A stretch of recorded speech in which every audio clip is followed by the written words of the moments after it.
Ada firman Allah, yaitu firman Yesus Kristus. Haleluya, sudah ada suara? Dan saudara-saudara, kisah para rasul kisah para rasul 13 ayat 42 sampai 49. Ketika Paulus dan Barnabas keluar, mereka diminta untuk berbicara tentang pokok itu pula pada hari Sabat berikutnya. Setelah selesai ibadah, banyak orang Yahudi dan penganut agama Yahudi yang takut akan Allah mengikuti Paulus dan Barnabas. Kedua rasul itu mengajar mereka dan menasihati supaya mereka tetap hidup dalam kasih karunia Allah. Jadi kasih karunia Allah itu adalah hidup tanpa takut dengan apapun. Nggak boleh dengar orang-orang yang ngomong negatif. Hidup karunia, dalam karunia Allah itu adalah hidup tanpa berharap pada manusia, tapi berharaplah kepada Allah. Itu. Akan tetapi ketika orang Yahudi melihat orang banyak itu, penuhlah mereka dengan iri hati dan sambil menghujat. Mereka membantah apa yang dikatakan oleh Paulus, tetapi dengan berani Paulus dan Barnabas berkata, memang kepada kamulah firman Allah itu harus diberitakan lebih dahulu, tetapi kamu menolaknya dan menganggap dirimu tidak layak untuk beroleh hidup yang kekal. Karena itu kami berpaling kepada bangsa-bangsa lain. Sebab inilah yang diperintahkan kepada kami. Aku telah menentukan engkau menjadi terang bagi bangsa-bangsa yang tidak mengenal Allah, supaya engkau membawa keselamatan sampai ke ujung bumi. Mendengar itu, bergembiralah semua orang yang tidak mengenal Allah dan mereka memuliakan firman Tuhan. Dan semua orang yang ditentukan Allah untuk hidup yang kekal menjadi percaya. Lalu firman Tuhan diserukan di seluruh daerah itu. Salah satu bentuk ibadah adalah datang ke rumah Tuhan, seperti yang dilakukan oleh Daud, Raja Israel. Mazmur 122 ayat 1, nyanyian ziarah Daud. Aku bersuka cita ketika dikatakan orang kepadaku, mari kita pergi ke rumah Tuhan. Kekuatan ibadah yang dilakukan di rumah Tuhan bukan pada liturgi, bukan pula pada mereka yang terlibat pada ibadah itu, tetapi pada firman Allah.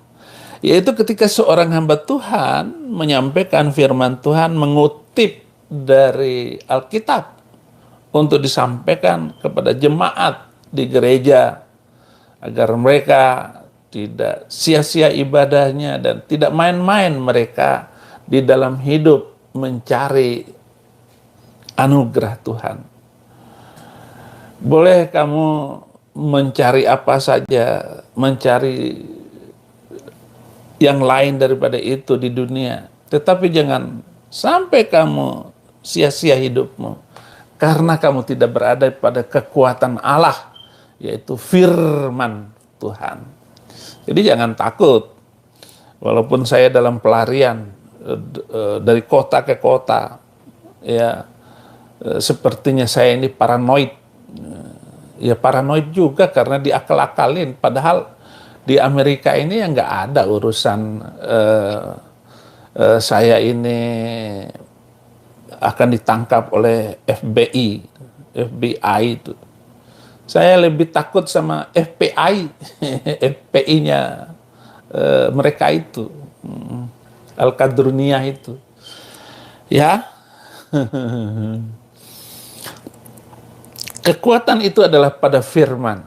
Nah, ibadah itu, saudara-saudara, puji-pujian, doa, dan firman. Tiga hal itu. Nah, firman ini adalah yang utama dari ibadah orang kekristenan itu. Tetapi ketika pada puji-pujian saja orang sudah bisa menangis, sudah bertobat, sudah menerima dan bangga. Berapa banyak kaum murtadin itu bertobat gara-gara puji-pujian, gara-gara lagu. Lalu ditambah dengan firman Tuhan. Doa dan firman itu sudah sejak zaman Musa. Liturgi seperti itu. Yang pertama, kekuatan dan kuasa firman Allah berada pada beritanya. Jadi berita firman Allah itu. Apa yang dimaksud dengan berita yang memproklamirkan perkara-perkara yang ajaib Allah lakukan? Kisah Para Rasul 13 ayat 41. Ingatlah hai kamu penghina-penghina. Tercenganglah dan lenyaplah, sebab aku melakukan sesuatu pekerjaan pada zamanmu. Suatu pekerjaan yang tidak akan kamu percayai jika diceritakan kepadamu. Jadi Kisah Para Rasul 13 ayat 41 itu memperingatkan kepada kita. Hei penghina-penghina, pencemooh, suka mencemooh. Bahkan jangankan orang Islam mencemooh saya, orang Kristen saja. Kalau ngelihat ini komen-komennya dalam video saya, mereka menghina, mencemooh, mengejek. Pak Pendeta jangan sok, nggak usah ngajarin kami karena Pak Pendeta itu baru saja masuk Kristen. Nah, itu kan pencemooh. Saya kan hanya mengambil firman untuk saya sampaikan. Dan saya menulis khutbah-khutbah ini berdasarkan tuntunan Roh Kudus, berdasarkan tuntunan Tuhan. Ya, boleh saja mungkin Anda bagus di dalam berkhutbah, Anda mungkin bagus di dalam menyampaikan dan mengerti firman Tuhan, boleh. Tetapi saya menyampaikan firman ini karena banyak sekali murtadin seluruh Indonesia dari Sabang sampai Merauke. Mereka boleh mencuri-curi dari keluarganya, sembunyi-sembunyi dari keluarganya untuk mendengarkan apa yang saya sampaikan. Dan itu adalah kewajiban saya untuk menyampaikannya. Ya, mungkin Anda sudah pintar sekali ya dengan firman Tuhan. Ya ampunilah saya. Haleluya. Selanjutnya perkara besar dan ajaib Allah perlihatkan kepada Musa. Ini kuasa firman itu. Keluaran 33 ayat 18. Tetapi jawabnya, perlihatkanlah kiranya kemuliaanmu padaku. Kepadaku, kata Musa. Wow, shoot. Tongkat jadi ular. Shoot. Laut terbelah dua. Baru saya ngomong 300 ayat saja, laut terbelah dua. Itu hebatnya firman itu. Itu kekuatan firman itu. Orang Islam aja kacau sendiri. Hapuskan 300 ayat. Nah, itu adalah kekuatan omongan, karena di dalam saya ada Yesus Kristus. Apa nggak mengerikannya itu? Musa minta diperlihatkan kuasa Allah itu. Perlihatkanlah kiranya kemuliaanmu kepadaku, kata Musa. Itu kerajaan Fir'aun pontang-panting menghadapi Musa. Ya. Nah, ini kerajaan Kardus itu akan hancur di bawah kekuatan firman Allah. Saya belum balik ke Indonesia saja sudah kacau, bagaimana saya kalau sudah ada di Indonesia? Ada di luar saja sudah ngeri. Ya, mereka sudah merencanakan untuk menangkap saya. Jadi kalau saya sudah sampai di Indonesia, mereka akan langsung menangkap saya seolah-olah mereka bisa, berhasil menangkap. Padahal saya mau menyerahkan diri langsung ke Bareskrim. Nggak usah ditangkap. Saya bukan kriminal dan saya bukan penipu. Apa maksudmu? Haleluya. Berita keselamatan yang kekal daripada kebinasaan. Itulah kuasa firman Tuhan itu. Kisah Para Rasul 13 ayat 47, sebab inilah yang diperintahkan kepada kami. Aku telah menentukan engkau menjadi terang bagi bangsa-bangsa yang tidak mengenal Allah, supaya engkau membawa keselamatan sampai ke ujung bumi. Bawa keselamatan sampai ke ujung bumi. Di manakah ujung bumi itu? Ujung sepatumu itu, ujung kakimu melangkah, itulah ujung bumi. Dan disitulah engkau harus memberitakan firman Allah. Jangan takut, ceritakan betapa baiknya Tuhan itu. Betapa baiknya, eloknya Yesus Kristus di dalam kehidupan kita. Di dalam setiap anugerah yang telah diberikan kepada kaum murtadin di seluruh Indonesia. Jangan dengarkan kata Pak Kiaimu, jangan dengar kata ibu bapakmu, jangan dengarkan. Itu semua menjerumuskan kamu ke dalam neraka jahanam. Karena mereka tidak henti-hentinya menipu kamu. Hai saudara-saudaraku, kaum murtadin di seluruh Indonesia, karena engkau telah memperoleh terang dan engkau telah menjadi garam. Tahun-tahun pertama jangan ribut dengan keluargamu, biarin aja. Ikutilah tuntunan firman Tuhan, kamu akan kaya raya. Kamu akan diberkati. Amin. Kenapa diberkati? Karena keselamatan adalah anugerah. Ibrani 9 ayat 28. Demikianlah pula Kristus hanya satu kali saja mengorbankan dirinya untuk menanggung dosa banyak orang. Sesudah itu ia akan menyatakan dirinya sekali lagi tanpa menanggung dosa untuk menganugerahkan keselamatan kepada mereka yang menantikan Dia akan datang untuk kedua kali. Dan ini yang sedang dinanti oleh saya, itu kedatangan Dia untuk kedua kali. Boleh polisi menjemput saya di mana tempat persembunyian saya, boleh. Boleh saja FBI menangkap saya, tapi saya tahu FBI itu bukan polisi Indonesia. Langsung diborgol bawa. Tapi kalau polisi di Amerika, dia nanya dulu. Oh, ntar ya, saya telepon dulu lawyer saya.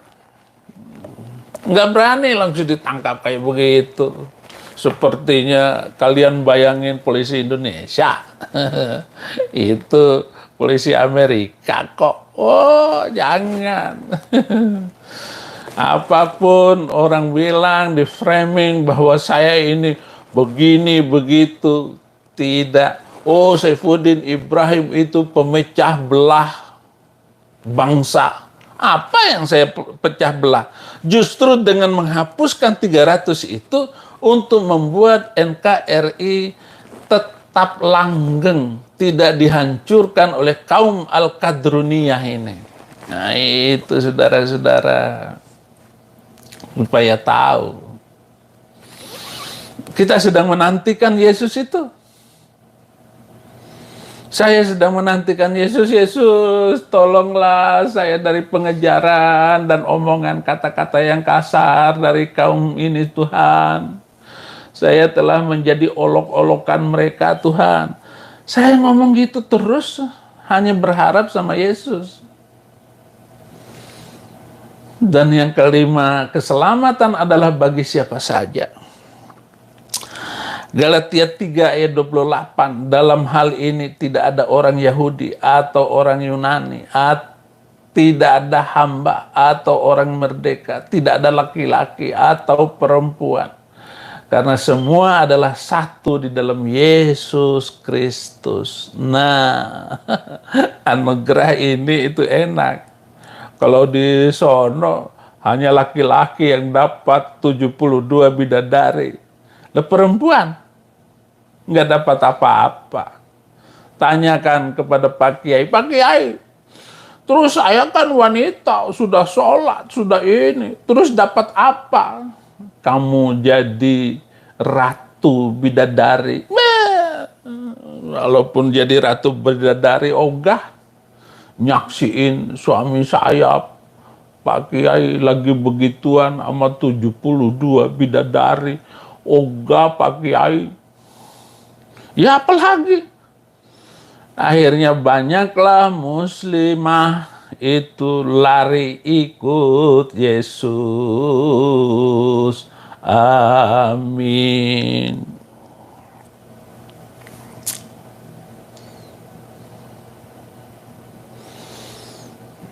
Yang keenam, iman adalah tangan untuk meraih keselamatan. Tangan untuk meraih keselamatan itu harus dengan iman. Bukan tangan kamu. Jadi cara satu-satunya adalah percaya kepada Dia. Kenapa? Karena Yohanes 3 ayat 16. Seluruh orang Kristen seluruh dunia hafal ayat ini. Karena begitu besar kasih Allah akan dunia ini, sehingga Ia telah mengaruniakan anaknya yang tunggal supaya setiap orang yang percaya kepadanya tidak binasa, melainkan beroleh hidup yang kekal. Hanya dalam Yesus, hanya nama Yesus. Amin. Ini nama Yesus. Jadi firman Alkitab ini menghibur. Saya selalu kalau lagi deg-degan itu, lagi khawatir, buka firman Tuhan. Penghibur. Menghibur diri. Dihiburin. Penghibur. Roh penghibur. Poin yang besar yang kedua adalah kekuatan dan kuasa firman Allah berada pada reaksinya dalam hati manusia. Jadi kalau firman itu bereaksi dalam hati kita, luar biasa, nggak bisa dihalang-halangi. Ya, itu anak-anak rohani saya itu menasihati saya, Abi jangan ngomong keras-keras lagi. Kamu yang ngomong keras, saya ngomongnya firman. Tuh kedengaran kan omongan kamu, itu keras omongan kamu, pakai mikrofon. Saya hanya berbicara firman Tuhan, saya nggak ngomong keras. Adik saya yang masih muslim, kakak hati-hati kakak, saya takut kakak masuk penjara lagi, sambil menangis di dalam teleponnya. Ngeri kakak, itu nggak usah ngeri. Pada waktunya itu semua akan terjadi. Tidak bisa dihindari oleh siapapun jalan yang kita tempuh. Tetapi semuanya itu, hidup ini adalah kesempatan. Hidup ini untuk melayani Tuhan. Jangan sia-siakan waktu yang Tuhan beri. Hidup ini hanya sementara. Oh Tuhan, pakailah hidupku selagi aku masih kuat. Bila saatnya nanti ku tak berdaya lagi, hidup ini sudah jadi berkat. Ya.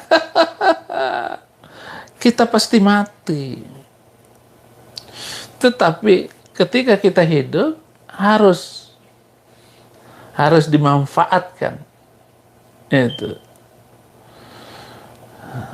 Kalau ada polisi ketuk pintu di depan, tunggu dulu. Waiting moment. Tunggu dulu, gua lagi siaran. Walaupun mungkin dia paksa pintu, dobrak pintu, lalu dia ikat kaki saya tetap khutbah. Ntar dulu, dia ikat kaki saya. Kan dia nggak bisa menutup mulut saya. Masa mulut saya dijahit? Tidak bisa. Mahfud MD tidak bisa kamu menjahit mulut saya.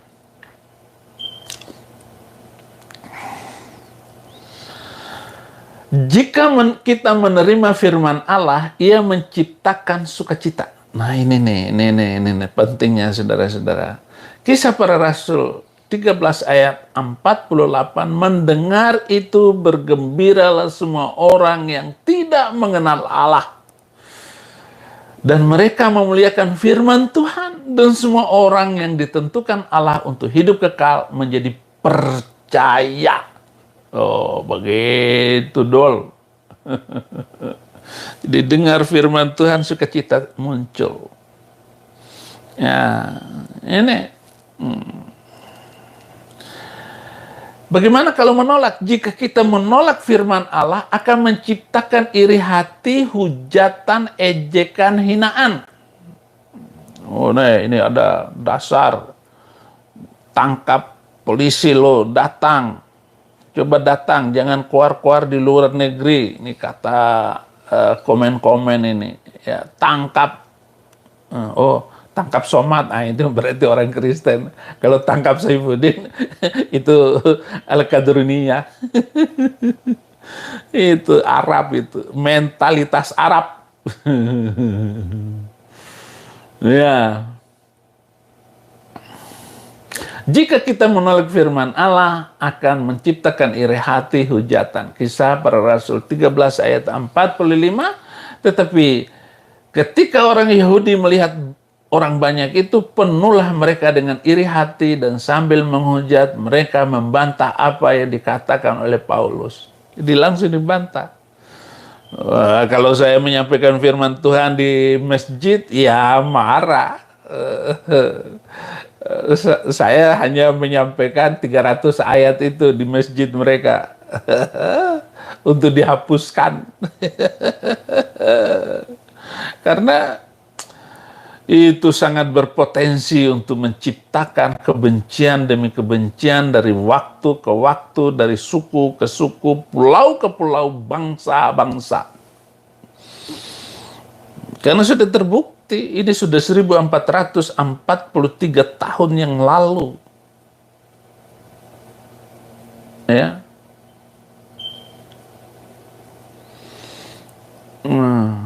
Apa semuanya ya?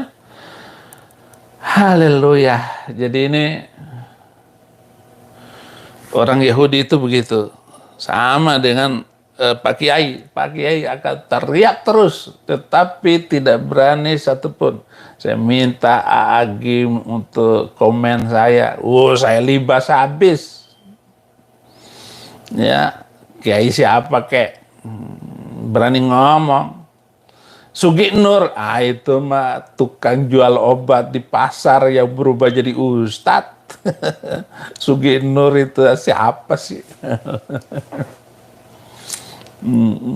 Paling saya suka ya tokoh-tokoh seperti Gus Dur dan orang-orang semacam beliau, murid-muridnya, Gus Mus, saya hormat sekali.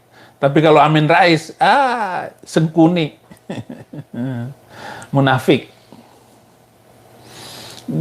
gelandangan politik, kata Gus Dur kepada Amin Rais, itu gelandangan politik, lari ke sana kemari.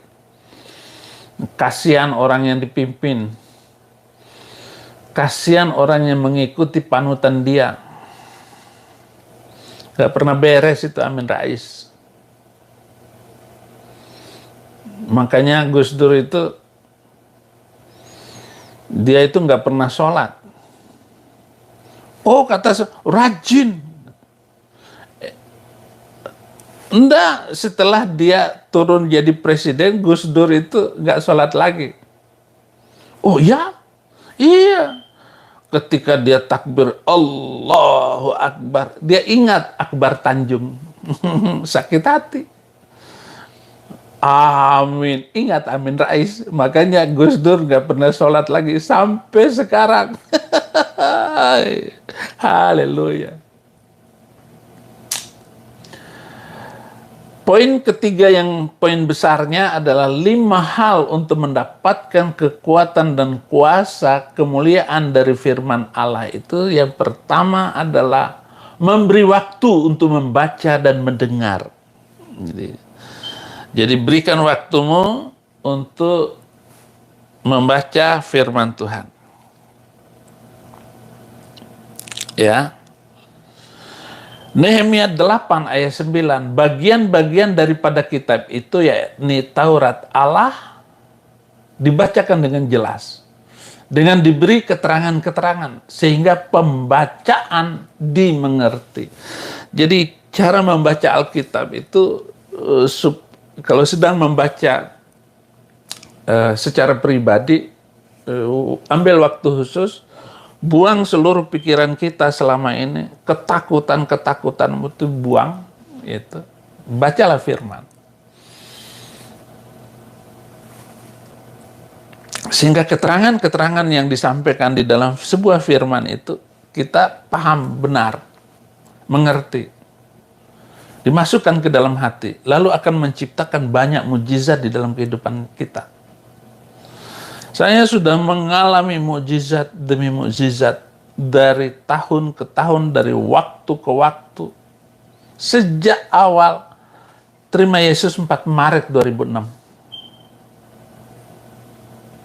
Luar biasa.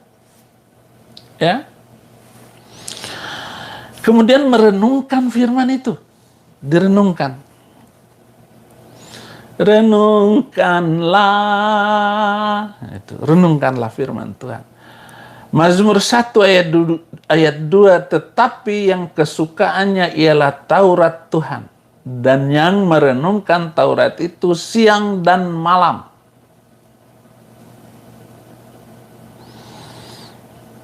Beda Taurat Musa dengan Taurat Tuhan.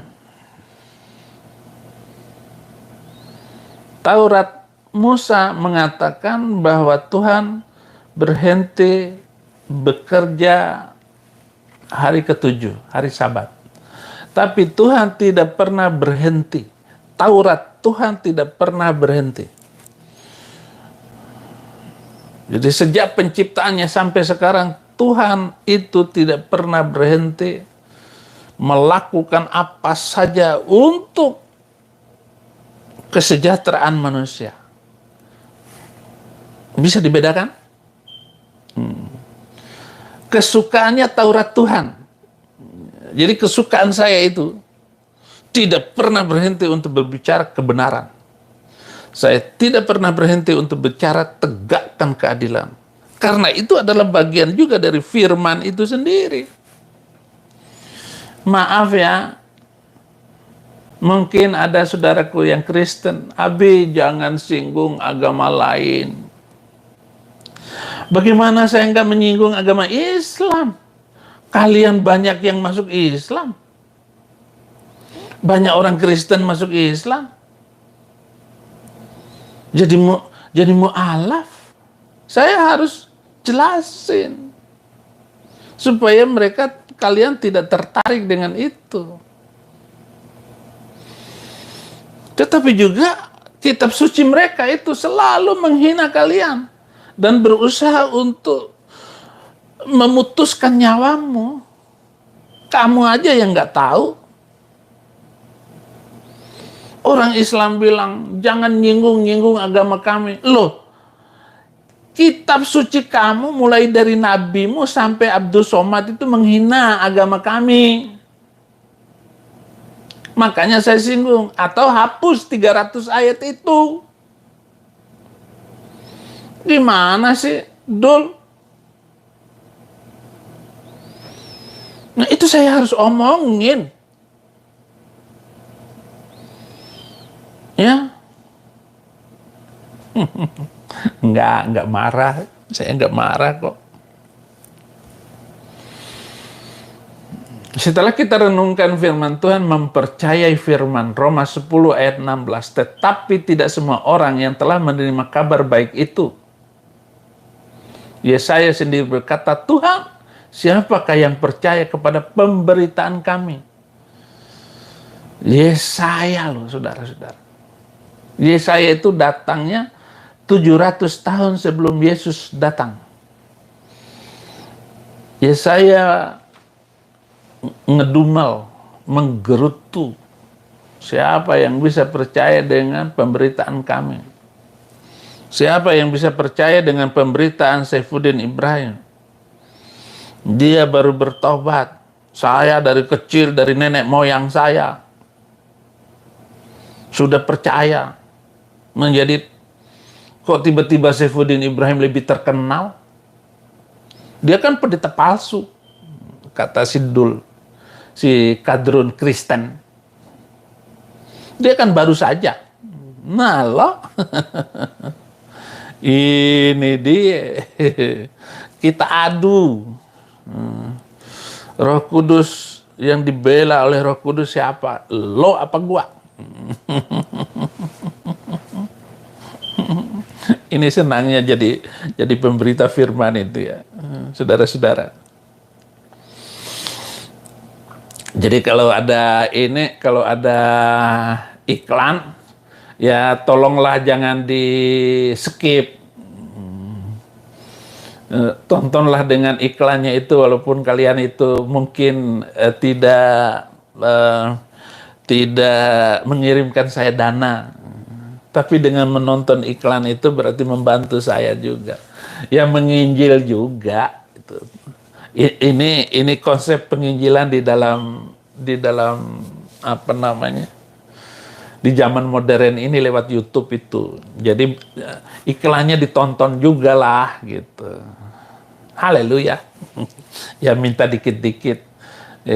Walaupun saya jarang minta di tombol loncengnya dihidupin dan tolong subscribe dong. Enggak saya bikin itu. Nanti habis waktu. Kalau Anda tahu begitu.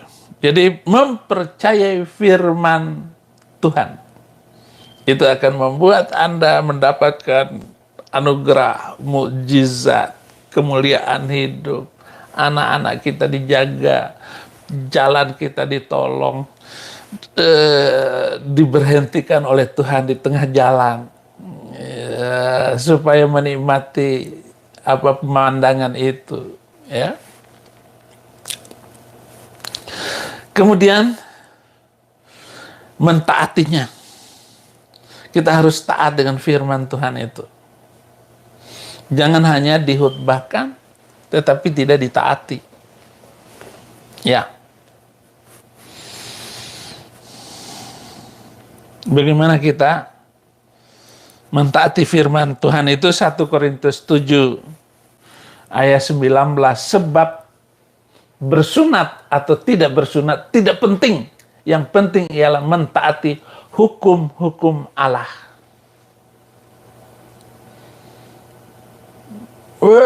Kata Somat, itu kan wajib, itu harus dimatiin orang yang tidak bersunat menurut firman Tuhan, menurut perjanjian lama. Ya iya benar. Apa gunanya lu bersunat tetapi kawin cerai, Somat? Apa nggak cukup? Apa kamu nggak kasihan dengan jandamu yang dulu, dengan anakmu itu? Mat, Somat. Ya, gak ada gunanya. Apa gunanya kamu sunat, Somat? Kamu sudah 3 kali lo kawin. Nanti kamu sudah nggak suka lagi yang lebih muda. kayak Oma Irama lagi. Janda muda, jandanya para remaja. Nggak tahu lagunya Oma Irama. Ya, saya kan cuma bisa nyanyi sepotong-sepotong. Ingat baik-baik itu, sobat. Ya, ada komen netizen, saya dijadikan yang keempat juga nggak apa-apa. Yang penting saya dapat bibitnya Somad. Ya, walaupun setelah itu diceraikan lagi. Yang penting saya dapat hamil dari mat Somad. Ini benar-benar nggak berperi keperempuanan itu.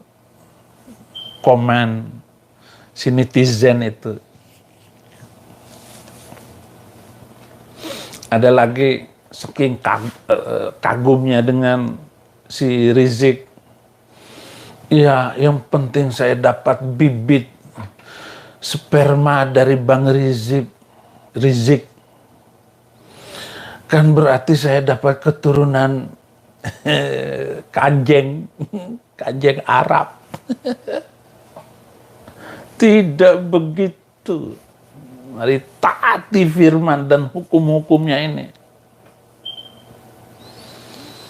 Apa gunanya kamu sunat, tetapi kamu tidak mentaati, kamu penjahat, kamu maling, kamu mencuri, mulutmu kotor, kamu tidak adil, mafut, dermak sampean.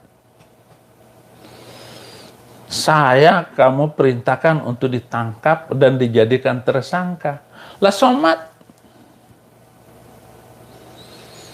saya mau dengar ini Pak Menteri Besar. Jangan nuduh saya pecah belah bangsa. Kamu itu yang memecah belah bangsa. Hei Menteri Besar, Menko.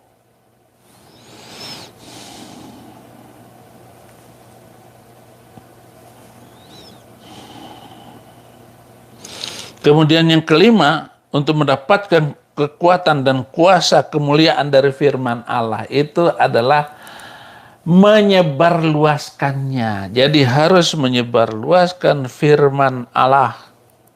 Kisah Para Rasul 6 ayat yang ke-7, hal ini terjadi sampai 3 kali. Dan segera sesudah itu terangkatlah benda itu ke langit. Menyebarkan firman Tuhan.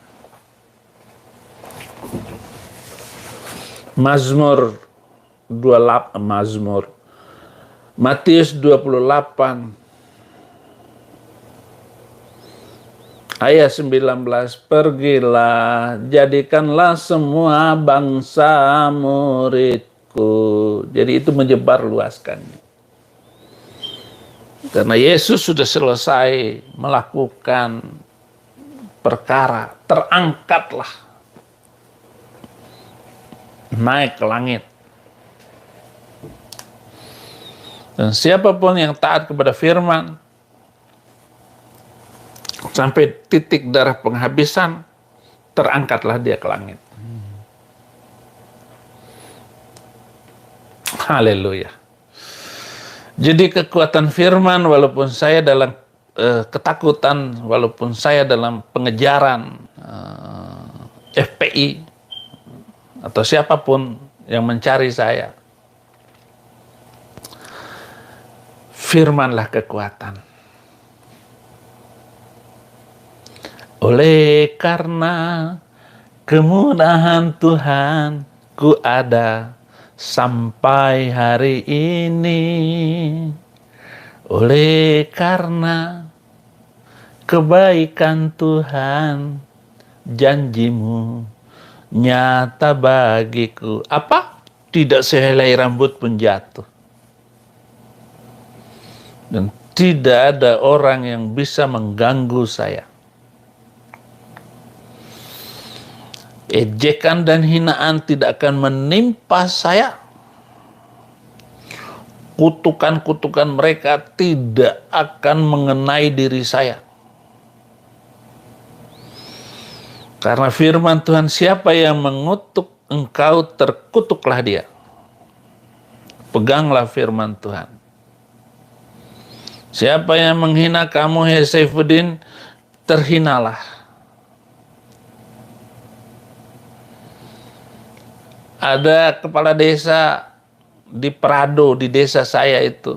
Baru saya sampai di rumah, kepala desa datang mengusir saya dari kampung itu. Mansur Haji Ismail namanya. Kepala desa. 2 bulan kemudian dia dimutilasi sama keluarganya sendiri. Saya kaget, di rumah saya diusir di desa itu 2015. Mati. Makanya nggak usah takut. Percayalah kepada firman.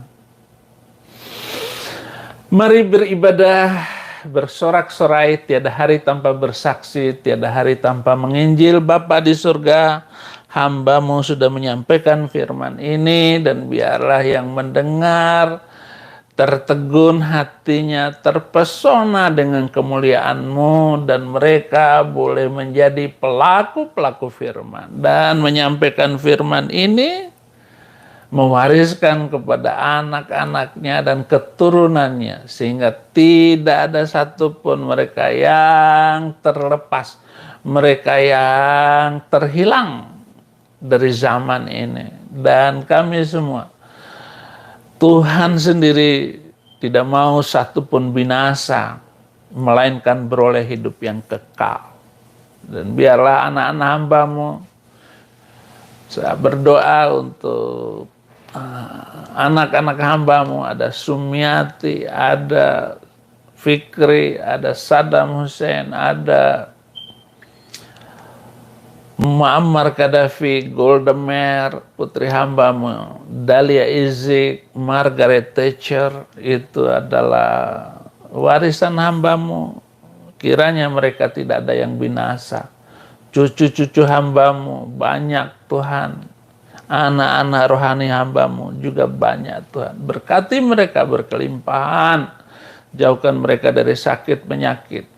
Jauhkan mereka dari meminta-minta. Jauhkan mereka dari hal-hal yang buruk, roh maut, roh kecelakaan tidak menimpa mereka. Hanya dalam nama Yesus hamba sudah berdoa. Haleluya.